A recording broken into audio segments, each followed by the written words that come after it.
Bharatiya Janata party Haryana संगठन की दिल्ली में एक अहम बैठक होने जा रही है। बैठक में जहां सदस्यता अभियान को लेकर चर्चा होने जा रही है, वहीं निकाय चुनाव की तैयारियां भी अहम मुद्दा है।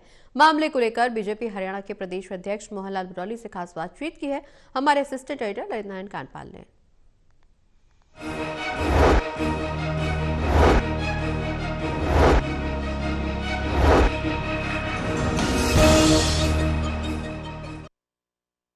भारतीय जनता पार्टी हरियाणा की आज संगठन की कई बैठकें होने जा रही हैं। इसमें कई सारे विषयों पर चर्चा होने जा रही है, जिसमें मुख्यमंत्री नायब सिंह सैनी भी मौजूद होंगे, साथ ही प्रदेश अध्यक्ष मोहनलाल बडौली भी मौजूद होंगे। मेरे साथ खुद इस वक्त प्रदेश अध्यक्ष मौजूद हैं। सर, आज काफी बैठकें हैं और संगठनात्मक जो पर्व चल रहा है, जो कि हरियाणा में चुनाव के कारण थोड़ा देरी से शुरू हुआ, लेकिन फिर भी काफी तेजी से आगे बढ़ रहा है।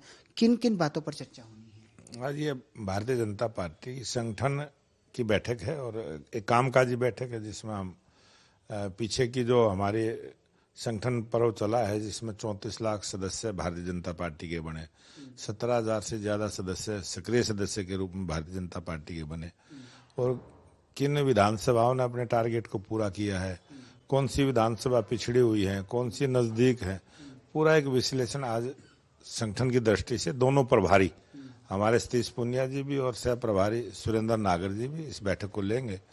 और उसके बाद जो नगर निगम, नगर पालिका, नगर परिषद, निकाय के जो चुनाव है, कुछ जगह और भी चुनाव हैं, उपचुनाव हैं, उन सब विषय पर मुख्यमंत्री जी के साथ भी बैठ के बातचीत करेंगे। उसकी योजना रचना किस प्रकार से रहेगी, उसकी रूपरेखा तैयार करेंगे। सर, क्या ये मानकर चला जाए कि जो तारीख है नगर निगम चुनाव की या निकाय चुनाव की, वो जल्दी हो सकते हैं? जल्दी नहीं है, ये एक पीएल डली थी जिसमें कोर्ट के द्वारा भी आदेश हुए हैं और उसमें कोई तारीख दी है कि उस तारीख से पहले कुछ चुनाव हो जाए।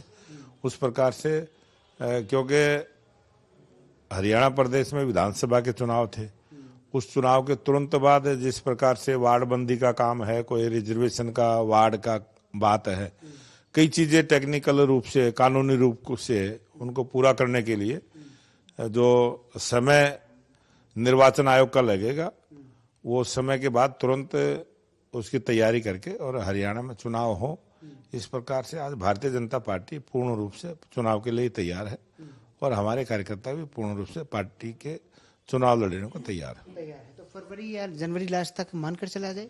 ये जैसे भी जो भी डेट आएगी, चुनाव आयोग उसकी डेट देता है, कोई पॉलिटिकल पार्टी तो डेट देगी नहीं।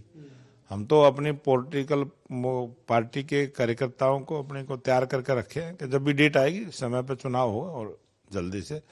आज हरियाणा में डबल इंजन की सरकार है और हरियाणा प्रदेश में ट्रिपल इंजन की सरकार हो, ताकि विकास का रास्ता तेज गति के साथ आगे बढ़े। एक महत्वपूर्ण सवाल और भी है, क्या आज राष्ट्रीय अध्यक्ष जेपी नड्डा और गृह मंत्री अमित शाह से भी मुलाकात का कार्यक्रम? नहीं, इस प्रकार का कोई कार्यक्रम है नहीं। एक वन नेशन वन इलेक्शन का बिल जो है कल कैबिनेट ने पास कर दिया है और जल्दी माना जा रहा है कि वो सदन में रखा जाएगा। कितना जरूरी समझते हैं आप इसे? ये विकसित भारत का जो संकल्प हमने लिया है, जब हम आज़ादी का 100वां वर्ष मनाए तो ये देश विकसित राष्ट्र के रूप में हो, उस तरफ हमने आगे बढ़ना है। और वन नेशन वन इलेक्शन बहुत सारे विकास के काम को तेज गति देने का, और बहुत सारा पैसा जो समय समय पर चुनाव की दृष्टि से खराब होता है, समय खराब होता है, पैसा खराब होता है, उससे भी बचा जा सकता है और वही पैसा विकास के काम में आएगा और विकास तेज गति के साथ आगे बढ़ेगा। आज संसद में संविधान पर चर्चा भी चल रही है, संसद पर हमले की बरसी भी है, तो आज कई सारे आरोप लगाए गए हैं विपक्ष के द्वारा सरकार पर। ये जो विपक्ष के आरोप लगा रहे हैं, उस समय सत्ता में थे, उस समय जो इनसे गलतियां हुई है पूरे देश ने उसको भुगता है। और आज एक संसद के अंदर ऐसे दिन पर यह चर्चा हो रही है, सबको चिंता होनी चाहिए, सबको उसके बारे में सोचना चाहिए, और विपक्ष को ने भी अपनी जिम्मेवारी को अच्छे से निभाते हुए सारी बयानबाजी करनी चाहिए। और संविधान को लेके जहां संशोधन की जरूरत है, उस संशोधन को भी करना चाहिए।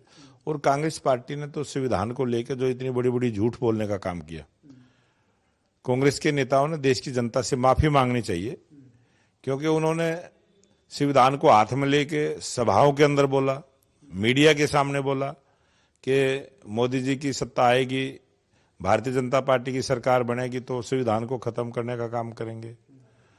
और खुद अमेरिका में जाके राहुल गांधी ने मीडिया के सामने बोला, प्रेस के सामने बोला कि कांग्रेस की सरकार आएगी तो हम एसटी, एससी, ओबीसी के आरक्षण को खत्म करने का काम करेंगे।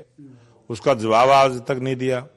आज संसद चली हुई है, उसमें उनका जवाब देना चाहिए। उन्होंने देश की जनता से माफी मांगनी चाहिए कि जो कांग्रेस का जो झूठ इतने बड़े स्तर पर बोलने का काम किया, झूठ को फैलाने का काम किया है, उस झूठ से पर्दा उठा है, उस पर्दा उठा है तो उसकी माफी राहुल गांधी ने मांगनी चाहिए और संसद में मांगनी चाहिए। आज संसद का हाउस चला हुआ, उसी में मांगनी चाहिए। हमसे बात करने के लिए बहुत बहुत शुक्रिया। तो हरियाणा बीजेपी के प्रदेश अध्यक्ष मोहनलाल बडौली जो कि साफ तौर पर कह रहे हैं कि विपक्ष को इस पर जो है माफी मांगनी चाहिए। कैमरा पर्सन विद्याधर बारिक के साथ ललित नारायण कांडपाल, टोटल न्यूज, दिल्ली।